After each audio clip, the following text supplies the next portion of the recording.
Why Angel Reese is more marketable than the WNBA may let on.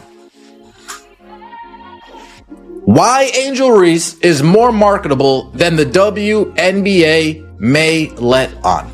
Okay, buckle up because this is straight up unbelievable. Yahoo Sports just dropped what might be the most out-of-touch piece in sports media history. And no, I'm not joking. The headline boldly claims Angel Reese is more marketable than the WNBA lets on. But here's the twist. The entire article is basically a love letter to Caitlin Clark. Yep, you heard that right. An article that's supposed to celebrate Angel Reese somehow can't stop name-dropping the very player they insist isn't marketable. Stick around, because by the end of this video, you'll see exactly how this one article exposes everything wrong with the way the WNBA is being covered today. But first, wait till you hear what this writer actually said on air. It takes grace, there's that word grace, confidence, and a certain swagger to convey the sensuality and joy that the show is supposed to exude. Stop. You're telling me Cam Brink can't walk in the Victoria's Secret fashion show? Come on, man. Come on. Some people, man. Did you actually catch that? They just said her fame ends the moment she steps off the court. Let's pause right there, because this is where the entire argument crashes and burns. The writer claims Caitlin Clark's marketability stops once she leaves the hardwood, yet this same woman is pocketing 6 figures for 30-minute speeches. She's got Stanley Cup brand deals, State Farm commercials, speaking gigs at Goldman Sachs, and appearances in LPGA golf tournaments. But sure, her stardom ends on the court. Right, what's truly insane is how desperate this take sounds. And get this, the writer actually tries to use Angel Reese walking in the Victoria's Secret fashion show as evidence she's more marketable. Like really? No shade to Angel. Good for her, secure that bag, but here's the part nobody seems to be talking about. When I juxtapose those qualities with who the WNBA, real quick, the fashion show, I'm not gonna attack Angel Reese over it. The fashion show, it had Angel Reese in it, it had Suni Lee in it, it had Madison Beer in it. It pretty much was, if you have some type of notoriety, yeah, you're invited to come. Let's actually put whoever performed in this fashion show in its proper perspective. It takes grace, confidence, and a certain swagger. Oh really?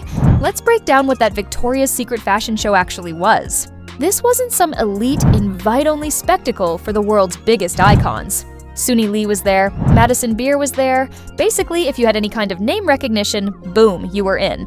No shade to anyone who walked, but let's not pretend this was the Met Gala. Now here's where it gets ridiculous. Using that as proof that someone's more marketable than the most watched player in women's basketball history? Please. And it gets even funnier. The writer can't stop throwing around words like swagger, grace, and charisma. Spot the pattern yet? Watch closely, because this is how they define marketable. With who the WNBA deems as their meal ticket in Caitlin Clark, it was glaring to me that Clark's stardom sort of ends on the court. Her stardom ends on the court. What about all those Stanley Cups? Okay. What about all those commercials she's in? State Farm, etc. Hy-Vee, etc. Okay. There it is. The writer actually says, I feel most black players have always moved the cultural needle. And boom, right there, the article stops being about marketability and turns into something entirely different. They literally claim Caitlin Clark doesn't have the swagger that most black players do. Let me tell you why that's a dead giveaway. When you can't back your argument with hard data, like ratings, merch sales, social media buzz, or endorsement deals, you start hiding behind vague words that can't be measured. Swagger, charisma, cultural impact. Those become the magic code words for what the writer doesn't want to say out loud. But here's where the logic collapses completely. Remember when Caitlin Clark was DJing at the WNBA All-Star Weekend? Or live streaming after winning the Commissioner's Cup with Sydney Colson? Yeah, the writer somehow forgot all of that. And here's the kicker. If Aja Wilson did those exact same things, this same writer would be screaming ball of charisma. I wish I was joking. Just wait till you hear what they say about Wilson next. Aja Wilson is. Oh goodness. Is being a victim all the time considered charisma these days? I had no idea. Shout out to the Eagles, by the way. is complaining all the time, having charisma. Oh, acting phony and doing the snapping of the fingers and the head snap. That's called charisma. Oh, I get it now. I get it now. The ball of charisma that Aja Wilson is. That's the line. Now listen carefully to how this game is played. The writer takes Aja Wilson, who spent half the season griping about media coverage, playing the victim, snapping fingers, rolling eyes, and somehow spins that into charisma. But when Caitlin Clark shows the same energy off the court, suddenly her stardom ends on the court. That's a double standard happening in plain sight. Same actions, different skin tones, totally different labels. And before anyone gets cute trying to twist this, let's be clear, I'm not the one bringing race into it. The writer did. They made it the centerpiece of their argument. Most black players have swagger. Those are their words, not mine. But you know what's even wilder? The business reality they completely ignore. You ever wonder why every article about Angel Reese somehow can't resist mentioning Caitlin Clark? Watch this next part closely. The answer is as simple as the kids say. It just might not be her body. It's not for her. If the league realizes this sooner rather than later, I feel that the marketing the WNBA would be even more fun. Ask yourself this. Why does an article about Angel Reese start with Caitlin Clark's name and keep bringing her up more times than Reese herself? That right there is the whole playbook. Write a piece only about Angel Reese and nobody clicks, nobody shares, nobody even notices. But drop Caitlin Clark in the headline, boom, instant engagement, instant traffic. The writer accidentally proved the exact opposite of their own point. It's what economists call revealed preference, what people say they want versus what they actually choose. Yahoo Sports claims Angel Reese is more marketable, yet they clearly know they need Caitlin Clark's name just to get eyes on the page. That alone tells you who's really driving the interest. And here's the part that blows my mind. The WNBA commissioner Cathy Engelbert keeps getting accused of favoring Caitlin Clark. But listen closely to what the writer quietly admits next. Let me reread that.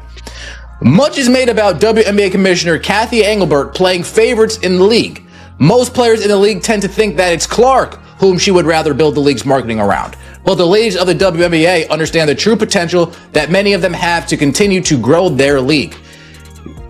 Wait, yeah, Caitlin Clark is the only person that Cathy Engelbert needs to really think about building around. Most players in the league think Cathy Engelbert wants to build the WNBA's marketing around Caitlin Clark. Yeah, no kidding. You know why? Because Clark is literally the only player who moves the needle. When she's on the court, ratings skyrocket. When she's not, they tank. That's not favoritism. That's just common business sense. But of course, the writer spins it like it's some grand injustice, as if Engelbert should be splitting screen time equally among everyone. Let's be real, Engelbert uses Clark to shine a light on the rest of the league, because when you promote others without her, the numbers don't lie. No one's watching. That's not cruel, it's just cold, hard data.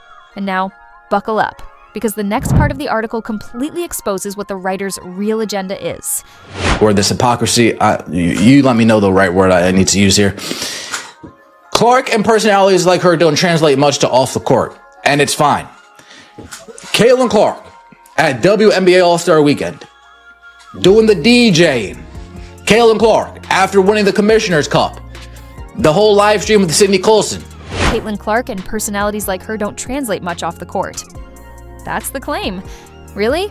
Let's take a look at her lack of off-court impact. This year alone, she's been on jumbotrons at NFL, MLB, and college football games. She called a Yankees broadcast with Michael Kay, took photos with the team captain, showed up at NASCAR with Denny Hamlin, and even hung out with Taylor Swift. Yeah, that Taylor Swift in a luxury suite that dominated headlines. But sure, tell me again how she doesn't translate off the court. Meanwhile, Angel Reese walks in one fashion show alongside Olympic gymnasts and random Instagram influencers, and suddenly that's the gold standard of marketability? Please. The real issue here is obvious. This writer is bending the definition of marketable to fit their favorite narrative. When actual metrics, ratings, endorsements, speaking gigs, and national media buzz all scream one truth, they pivot to vague stuff like swagger and cultural impact. Why? Because you can't measure it, and you can't prove it wrong. But oh, it gets even better. Just wait till you hear what they say about the future. As much as Clark may have more refined game on the court, I just see Reese excelling through more avenues. I see a bright future for her in movies, commercials, and fashion. Part of my belief in this is simply an inherent swagger that I believe she possesses. Here comes the race baiting. I feel most black players have. We're just people who have always moved the cultural needle. There's precedent as well. The writer actually says, I see a bright future for Angel Reese in movies, commercials, and fashion. Based on what exactly? She averages single-digit points per game. Her team missed the playoffs, and her podcast barely registers compared to anything Caitlin Clark does. Her jersey sales aren't even in the same galaxy. Yet somehow, this writer thinks Hollywood and Madison Avenue are lining up at her door. That's not analysis, that's wishful thinking. You know how you really get movie deals and national ad campaigns? You prove you can move the needle. You show that your name alone drives viewership and dollars. Caitlin Clark has done that over and over again.